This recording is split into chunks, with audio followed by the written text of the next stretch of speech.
Les U17 de l'Entente ont pris leur premier point hier, un nul face aux ex-deuxièmes Pau-Nousty. Ta réaction par rapport à ce match ? Mais déjà, c'est enfin la réaction. Non, ça concrétise tous les progrès accomplis.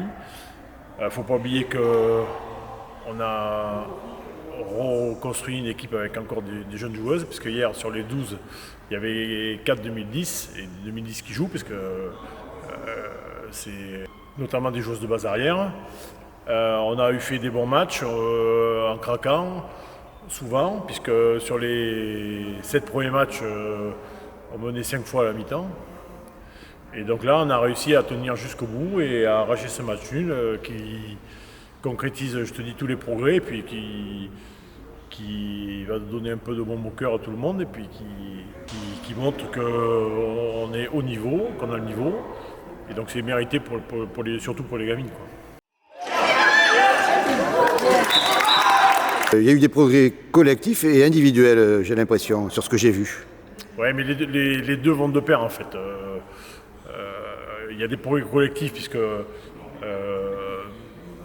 on a moins de fortes individualités, comme on avait dit, que la saison dernière. Donc il faut qu'on s'appuie beaucoup plus sur un jeu collectif.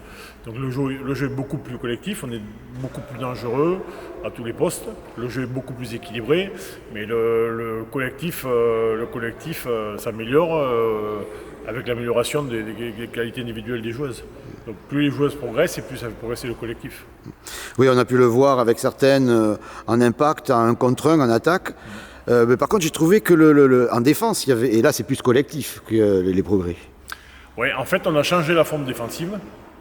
Donc on est passé d'une défense 5 à une défense plutôt alignée en 0-6, mais je dis plutôt parce que les joueuses, tu as vu, elles montent, elles redescendent, elles sont très haut, mais ça leur correspond mieux.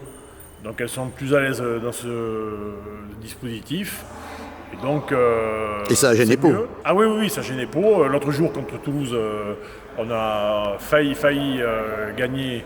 Avec Toulouse qui a aussi une belle équipe, on a failli gagner sur la même forme défensive en défendant sur une forme plutôt alignée au départ, mais qui s'étage très haut.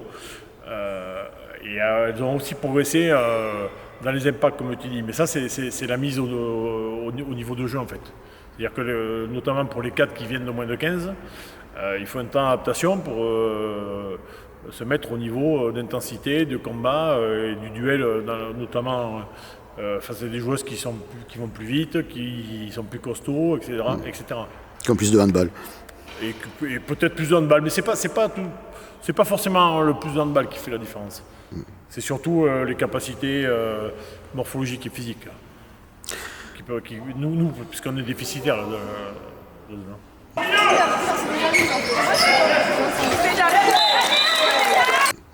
Donc ce match nul, il est rempli de promesses.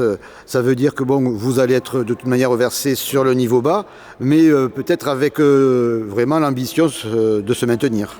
Ah mais l'objectif, c'est celui que je t'avais énoncé clairement en début. On joue pour se maintenir. Donc on savait pertinemment que ça passerait par la phase de challenge. Si on est capable d'aligner 10 matchs comme on a fait hier, comme on fait depuis un moment, en restant plutôt stable pendant l'heure de jeu et puis en n'ayant pas un gros trou qui nous fait perdre le match. Surtout en supériorité numérique. Par exemple. C'est ce que vous avez eu hier. Oui, parce qu'on a raté 4 tirs à 6 mètres. C'est ça qui a failli nous faire perdre le match. C'est ce que j'ai dit aux filles après le match. On a failli se perdre le match au moment où on était 6 contre 4. En fait. Mais elles ont fait des progrès handballistiques, elles ont fait des progrès, comme tu as dit, dans les contacts, etc. Mais elles ont fait aussi beaucoup de progrès dans leur tête, en fait.